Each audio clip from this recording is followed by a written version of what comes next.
think about this.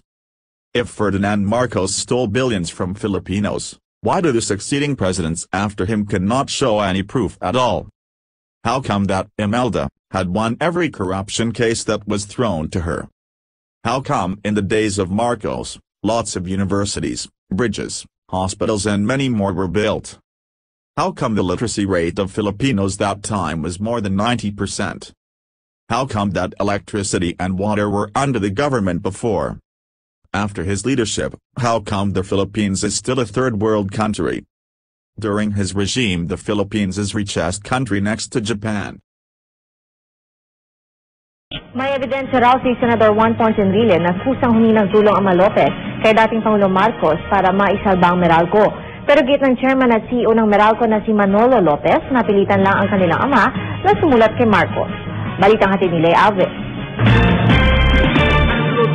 Nasa pangangalaga ni Senador Juan Ponce Enrile ang kopya ng tatlong sulat ni Eugenio Lopez kay Pangulong Marcos noong 1973. Ang nilalaman ng mga sulat na ito makikita sa website ng senador. Humingi raw ng tulong si Lopez sa gobyerno na isalba ang Meralco na noon ay baon sa utang. Pero sa open letter ni Oscar Lopez kay Pangulong Arroyo nito lamang Mayo, nakasaad na pinuwersa ni Marcos ang mga Lopez na bitawan ng kanilang shares sa Meralco. Kabaligtaran ang sinasabi ni Enrile. Yung sinasabi na pinwersa ng Marcos government ang mga Lopez na ipagbili yung Meralco sa gobyerno, hindi totoo yun.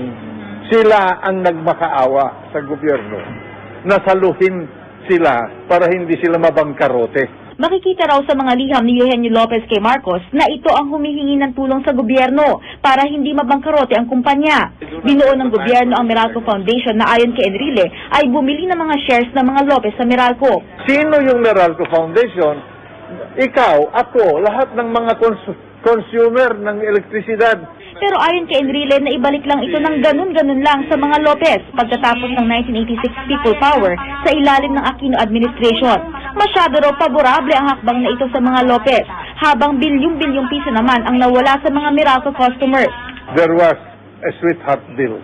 Hiningi namin ng panig ng Meralco tungkol dito pero tumangging magbigay ng pahayag ang kanilang tagapagsalita. Pero sa pahayag kahapon sa GMA News ni Manolo Lopez, ang chairman at CEO ng Meralco, sinabi niyang napilitan lang daw ang kanilang ama na sumulat kay Marcos. He didn't have any choice. He didn't have, in other words, too many options at that time. If not, the company would have suffered heavy losses, and he was also hoping that by that offer, it would cause the release of my brother from prison. Panahon ni dating Pangulong Aquino nang naibalik ang Meralco sa mga Lopez. Kumakala pa raw ng karagdagang impormasyon si Senador Noynoy Aquino tungkol sa issue.